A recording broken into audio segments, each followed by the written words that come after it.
The interesting thing about the Quran compared to other sacred texts is the fact that the Quran makes the claim that its contents are revealed. That is to say, that its contents are sent down from heaven, and so it places its point of origin in heaven. The idea that the Quran was sent down, for example, is mentioned in the Quran, Surah 2, verse 185. And the fact that the Quran makes the claim that it cannot be imitated, that it could not be copied in any way, that you cannot bring forward anything like it, that you cannot bring a surah like unto one of the surahs, as we read in the Quran, Surah 17, verse 88. And it even says that you cannot even imitate the ayat, that is the verses within the Quran.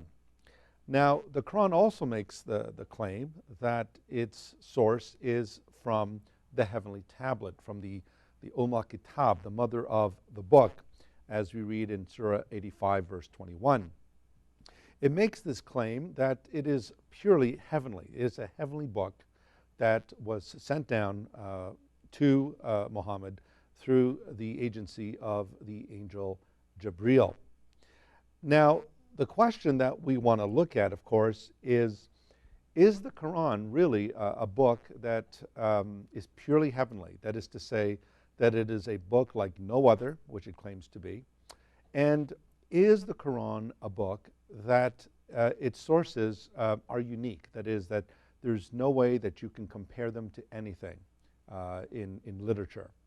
Well, the fact of the matter is, when we read the Quran, and any critical eye can find this, when we read the Quran, we find this very interesting text in Surah 25.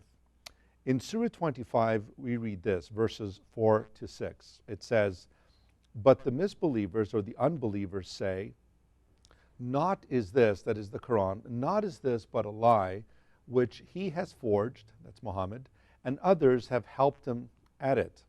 In truth," the Quran responds, "it is they who have put forward an iniquity and a falsehood. And they say," that's the unbelievers, "tales of the ancients which he has caused to be written, and they are dictated before him morning and evening. Say," verse 6, "the Quran was sent down by him who knows the mystery that is in the heavens and the earth. Verily, he is oft forgiving, most merciful." I want you to notice something in this passage from the Quran in Surah 25, verses 4 to 6. The Quran records for us the criticism of those who heard Muhammad. When Muhammad would repeat these verses from the Quran, and he would talk about various stories in the Quran, the people of his day would say to him, "Listen, we've heard this all before. These are just tales of the ancients. These are just stories that the ancients would talk about, and we're familiar with them. And all you've done is you've just copied these stories down." Now, what is interesting, of course, is that the Quran actually records this. Why would the Quran record this charge?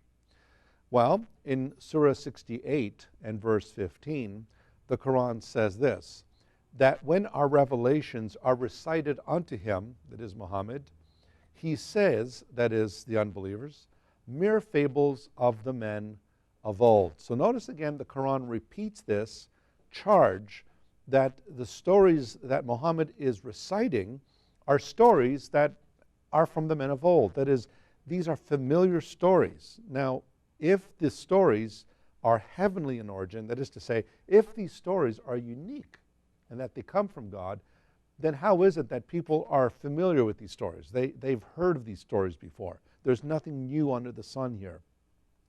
Well, in Surah 16, verses 103 and 105, it says this, "We know indeed that they say, it is a man that teaches him," that's Muhammad.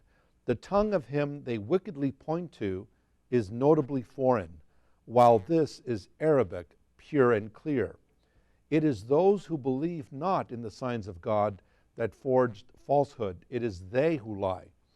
Now notice it says here in this passage, it gives us a bit of a clue as to who the person is that was believed to have been feeding Muhammad these stories. Notice it says there that The tongue of him they wickedly point to is notably foreign. Now, it's a fact that one of Muhammad's companions, not one of the close companions like Abu Bakr and Uthman and Omar and etc. We're talking here about someone who was known to him. He was known to have a friendship with a Persian-speaking person, someone who was a native Persian speaker. And the story here is relating to this person, this Persian, who apparently was giving Muhammad these revelations or these stories that were put into the Quran. And notice it says that his tongue is foreign, while this, that is the Quran, is Arabic, pure and clear. So the Quran in 3 places, in Surah 25, Surah 68, and Surah 16, acknowledges the charge that unbelievers are leveling against Muhammad, namely the charge that the contents of the Quran, particularly the stories found in the Quran, are really nothing new at all. And notice how the Quran says that this has been sent down, and it is the unbelievers who have forged a falsehood against Muhammad. And so what the Quran essentially is doing is it is defending its claim to be a heavenly text, that is, a text that is eternal. Now remember, in Islam, the Quran is an eternal text. The word of Allah is an eternal word. And therefore, this eternal word was sent down and became a book. Now here's where we run into some problems. The problem is that when we start looking at some of the stories that we find in the Quran, what we find is that many of these stories are clearly traceable to other stories that predate the Quran. That is, they come from texts that were in existence prior to the writing of the Quran. And they come to us from various sources. They come to us from Jewish sources. They come to us from Christian folklore sources. They come to us from Persian sources. They come to us from Arabic folklore as well. And they come to us from Zoroastrian sources too.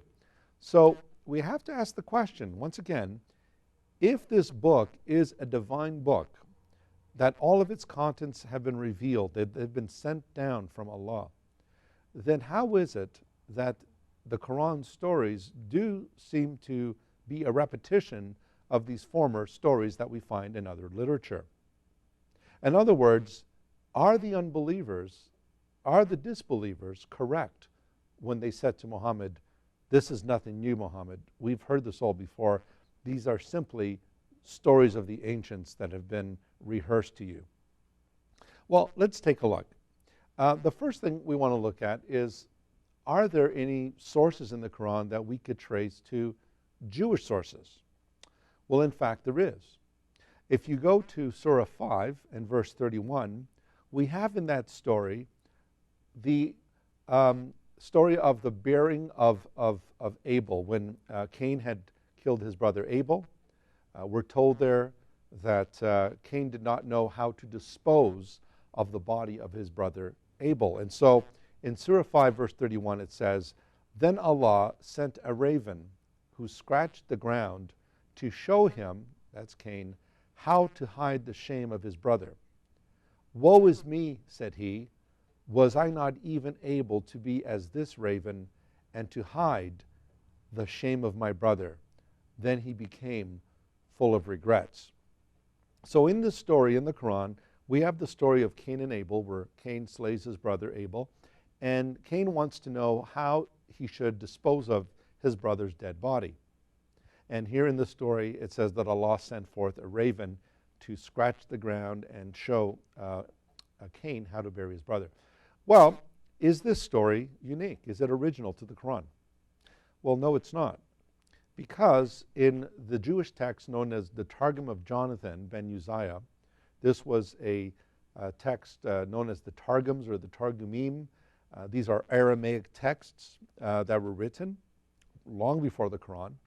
And notice what this story says. This is from Targum of Jonathan ben Uzziah. Adam and Eve, sitting by the corpse, that is of Abel, wept, not knowing what to do, for they had as yet no knowledge of burial.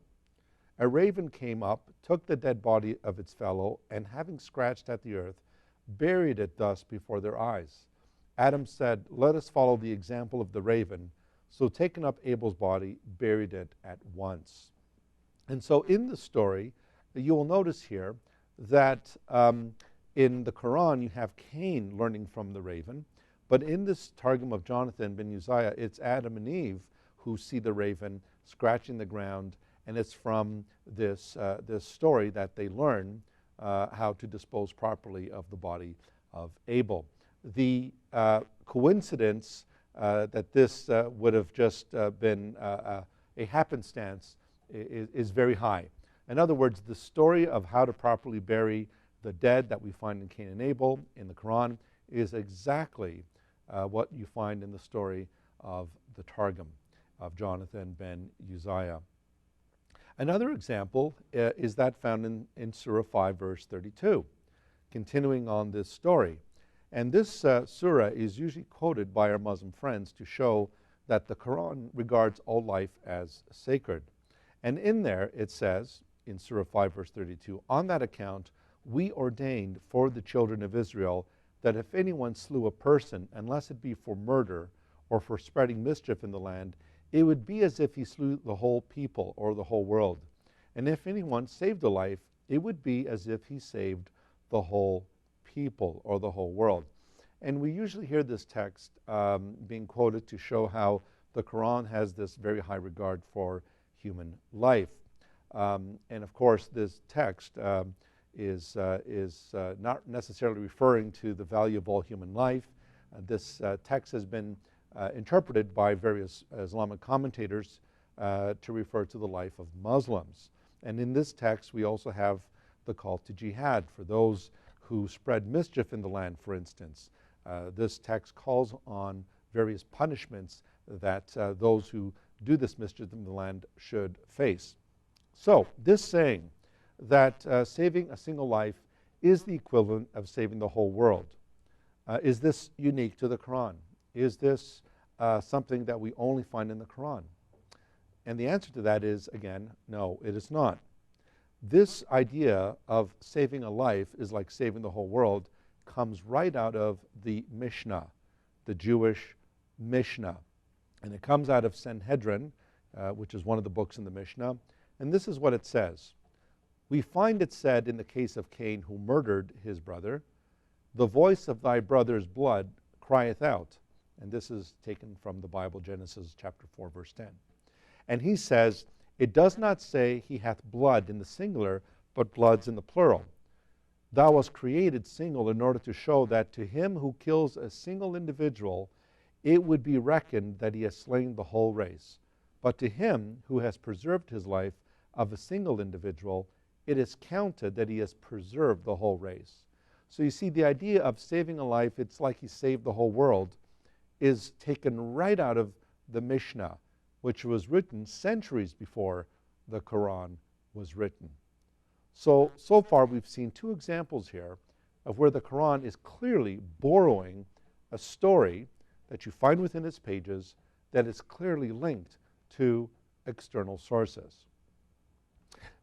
In the Quran, you have also these little stories that we find throughout. For example, we have the story of Ibrahim breaking the idols and being thrown in the fire by Nimrod. And we read that in the Quran, Surah 21, verses 51 to 71.